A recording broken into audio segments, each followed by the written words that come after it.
But we do continue to bring you reaction to this, speaking to NEHAWU President Mike Shingange, who joins us now to also weigh in on this conversation. A very good evening to you. Thank you so much for your time. You've also expressed some concerns regarding the future of jobs as workers wait for a proclamation from the President. Talk to us about what is at stake here.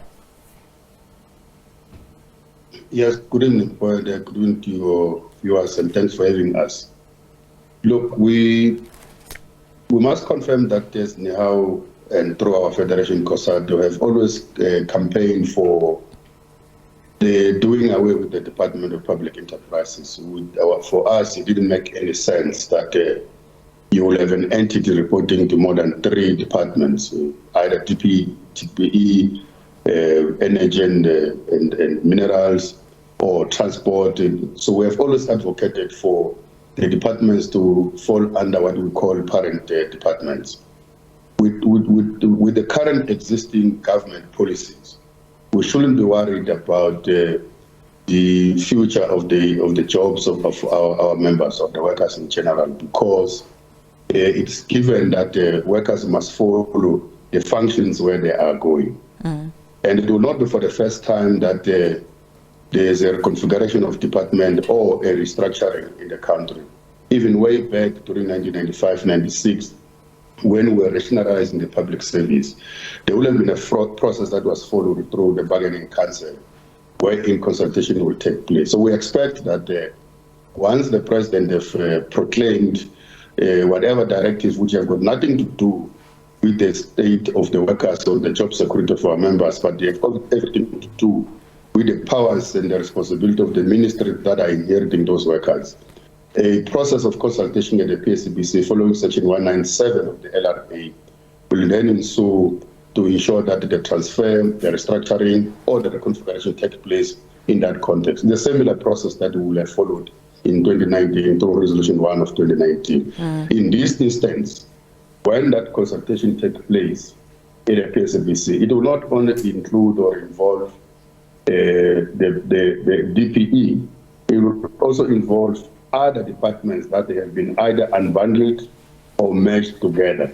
So the announcement of the 7th administration that resulted in some departments to be reconfigured will have to follow the same process. So when the parties at the PSABC will have to sign an agreement that is covering the conditions of services of those workers who will have to move their functions, or they will have to move and follow the functions to their mother departments.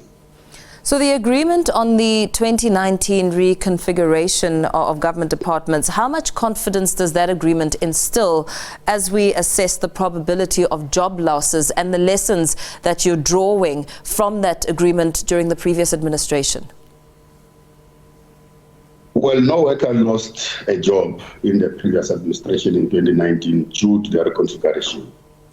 Like I said, it's an established government policy that the restructuring doesn't necessarily have to result in workers being worse off than what they were.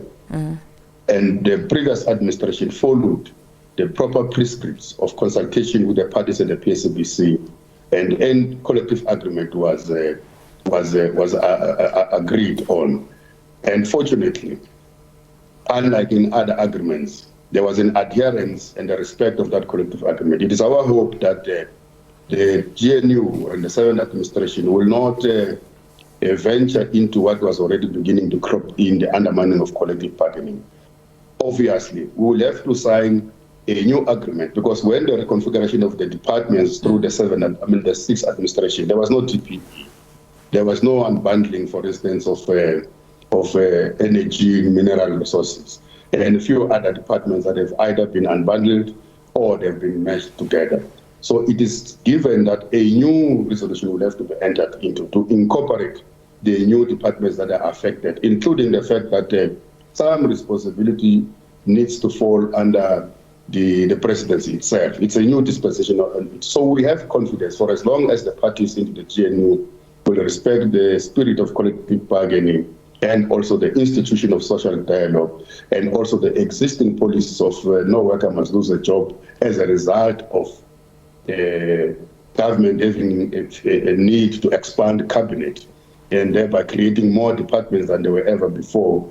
And then therefore the workers must be the one who are suffering the job losses. We don't think that negotiations and the negotiators will ever agree to that.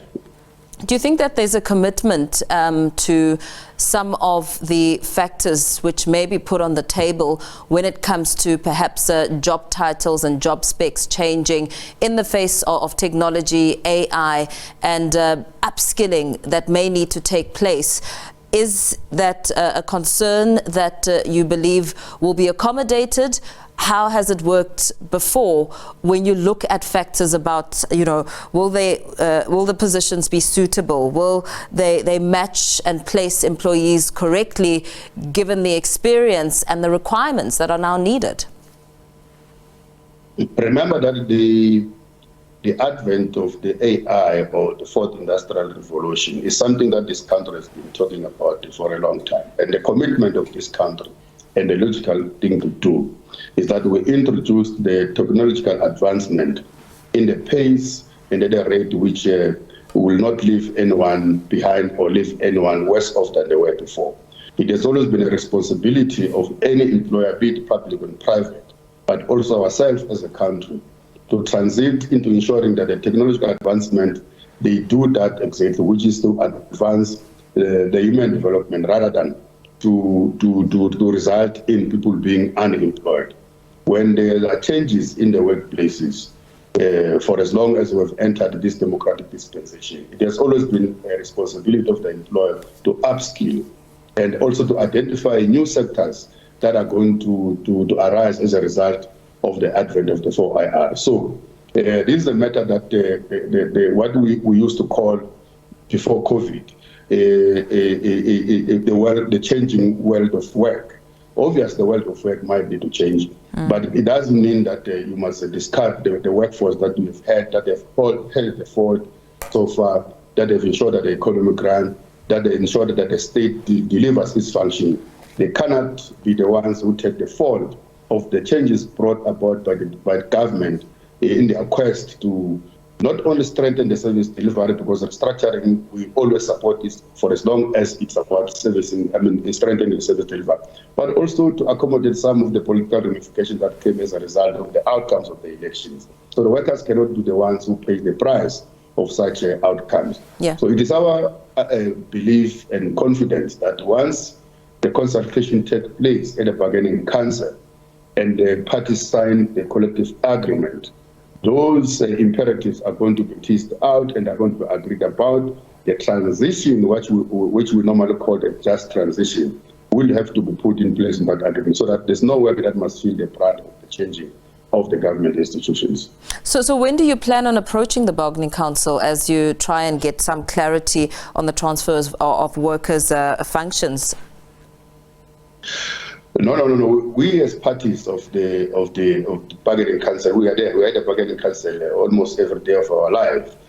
What we're saying is that we're not approaching the bargaining council. We are parties to the bargaining council. We're saying when government or even the unions, if they wish to introduce something new that is going to change the current conditions of service of the employees, or when the government wants to introduce something new that is going to change the manner in which the workplace has now shifted, the right platform for that discussion to take place, it is the bargaining council. So therefore, once the government do their preliminaries, as they are busy dealing with now, to try and reconfigure and try to build this GNU, and the proclamation has been made and the function has been given, to an extent that is going to affect workers and the conditions of service of workers, it is firstly a responsibility of the parties, but more importantly to the employer, to come to the bargaining council for consultation with the workers' representatives.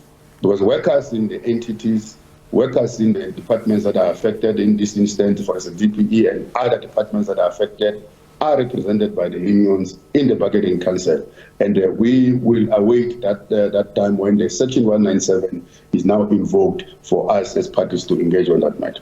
Very well. Thank you so much for your time and that clarity there. Speaking to NEHAWU President Mike Shingange, who, of course, is expanding when it comes to the future of jobs as workers wait for a proclamation from the President.